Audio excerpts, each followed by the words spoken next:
Okay, this is just a little announcement before the video's review starts. So the review is for this beer. It's from Stewart Brewing. It's a New England IPA.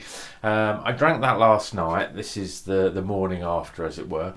And you'll see the review. And to be honest, spoiler alert, I thought it was quite good actually. I'd had this beer before and it was tasted different. I just thought that maybe it'd been slightly brewed differently or whatever. But then after I'd had that one which I reviewed, I had a few in the fridge, so I had another one after that, and there was some nagging feeling about it. It wasn't quite right. It drank a lot more stronger than its 5.3%. It was a lot different than the New England IPA I had from Stewart Brewery in the last beer festival, and I actually think. I was on a few social media forums about where other people posted it, and I actually have a feeling that this beer was oxidised, and actually it may even be the whole batch of them, because as I said, I've drank one on the review and then I drank another one afterwards, and it was pretty much the same. Now, I was in two minds after that to whether I want to post this review, but I think just so you can see, and for the fact that I drank it, and actually at the time I thought it was good. I just thought it tasted to me just a lot stronger than what it was, and that may be the oxidized. Maybe I like oxidized beer. Ooh, who knows, but I think I'm going to show it. What I'm not going to do is I'm not going to put the scoring at the end of it, because I don't think that's fair. What I'm going to do is wait and see if there's any new batches of this and try it again and see if it's different. But I wanted to put the video out there just so people out there can comment on it, and let me know what you think. Have you tried this beer? Do you think it's oxidized, or have you had one that's different? Do you like it? I'm really interested to know what you think, and then maybe I'll probably do another video if I can find another one. Maybe that's just how it is this time. I don't know. I'm not an expert on craft beer, and I don't pretend to be.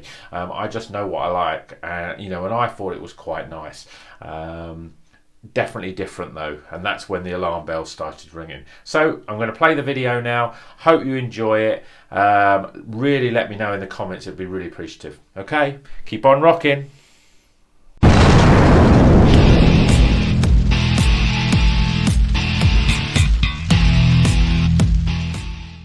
Welcome back to Rocker's Beer Review. We're doing another beer from the Lidl Craft Beer Festival. This is from the Stewart Brewery, and it's a New England IPA. What's interesting, it doesn't really have a name. It's just called New England IPA. It's got Galaxy and Amarillo hops in it, and it's coming in at 5.3%.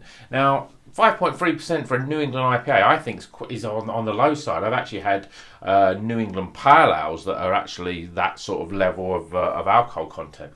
So it'd be interesting to see what this is like. Now, this obviously from the Lidl Beer Festival. Now, in the summertime, I'd had this beer. So unless it's slightly different, I don't remember it being, the colours and everything were the same. It was a New England IPA. I can't remember if it was Galaxy and Amarillo hops. But I had this in the summertime, and I really enjoyed it. I mean, I had a couple of these when I was on holiday, so I didn't get a chance to review it for the channel, and I really enjoyed it. So obviously between that time, which would have been sort of beginning of August, and now we're in right at the end of October, I just wonder whether I've drank so many beers and I'll forget what it tastes like. So I just remember I enjoyed it, and I thought $1.79, great value. So let's get this beer into the glass and see what it's like, shall we? I mean, people that watch the channel will know that I love New England IPAs. It's my favourite style. The only thing I'm just a little bit concerned of, apart from that terrible pour that I've just done, is the fact that it's quite low alcohol. So if it's low in alcohol, is it going to be sort of low in flavour? Is it going to have that sort of, supermarket special watery sort of flavour? But if you look at it, certainly in the glass, look at that. That is pure creamy, sort of I think I say it's custard, but it's almost got more of an orange tint to it. It's a bit like it's a bit like a sort of cream caramel sort of colour. It looks fabulous. Obviously, apart from the really idiot pour that I've done there, there's far too much head on that. Let's get some. I mean, even now I'm standing here and I'm already getting fruity smells. So let's get real close in. I mean, it smells really great. I mean, it's quality wise, just in the looks and aroma, it's already looking good. And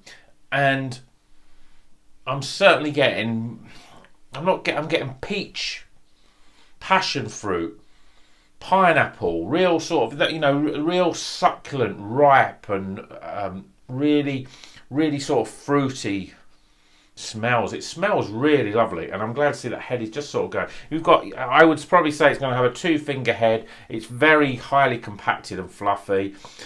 It just looks beautiful. I'm gonna get it go down. Cheers, everyone.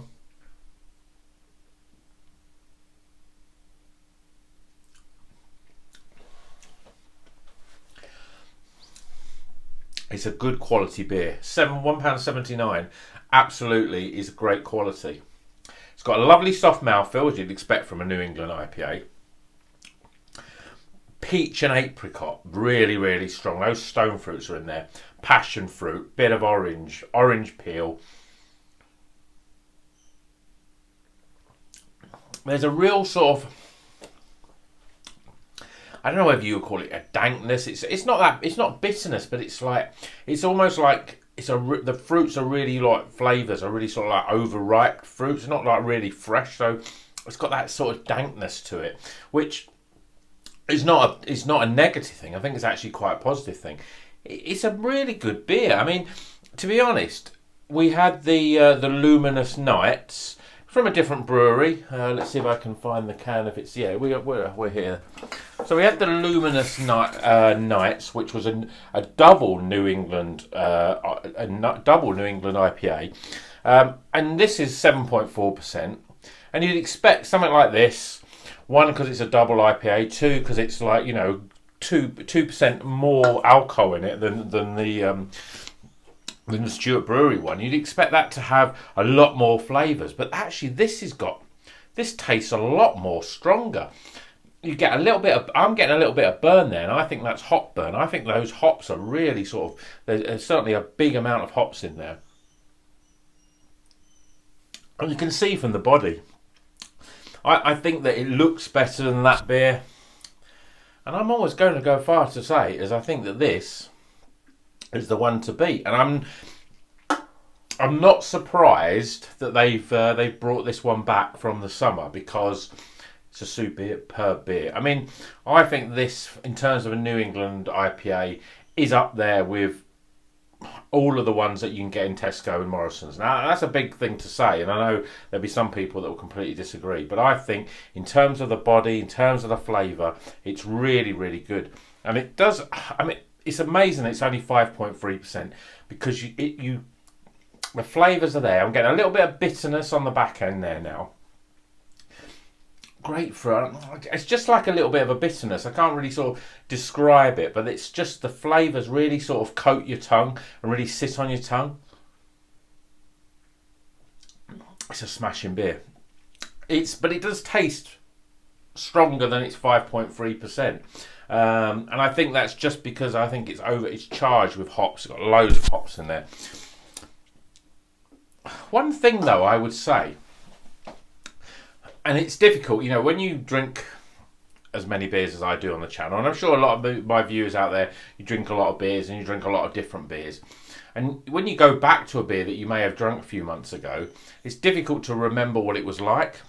And I think it was different than this. I thought it was, I remember enjoying it, thinking it's a great summery sort of beer. And it was, this has got a little bit more dankness to it, a little bit more, just more body to it, just more flavour, and different flavours. Peaches, where I'm sure before it was a bit more from the pineapple sort of side of things. So I think that's quite interesting for this beer. I don't know if anyone maybe had it before and had it now and they think it's different. I'm sure the hops are the same, but maybe they've just changed the recipes around slightly. Maybe they've improved it and thought, we've actually made a really good beer, which we think is better than the last one. So Lidl have said, yeah, let's put this one back in because it's almost like a new beer, but obviously with the same sort of branding, and it was definitely the same design of can. Let's have a quick look at the back here. It says this hazy New England IPA bursting with juicy peach and passion fruit. They're the flavours that we did taste, with the heavy Galaxy and Amarillo dry hop. Yeah, full-bodied, super soft mouthfeel and low bitterness. Yeah, I mean, I would say that. The bitterness is low. I've had New England IPAs where the bitterness is a lot less than that, but I don't know. I'm getting this sort of taste on the back of just in the back of the throat, just sort of on the tongue there. I don't know if it's an overly dryness or whatever it is. It does make me want to keep reaching for it. It's a great beer. I mean, anyone else tried this? Let me know what you think. If you tried it in the summer, let me know what you thought back then. Maybe you didn't like it in the summer. Maybe you should give it a try now, because I think that is a different beer, slightly different flavour beer, a fuller flavour beer. So let's get some scores, shall we?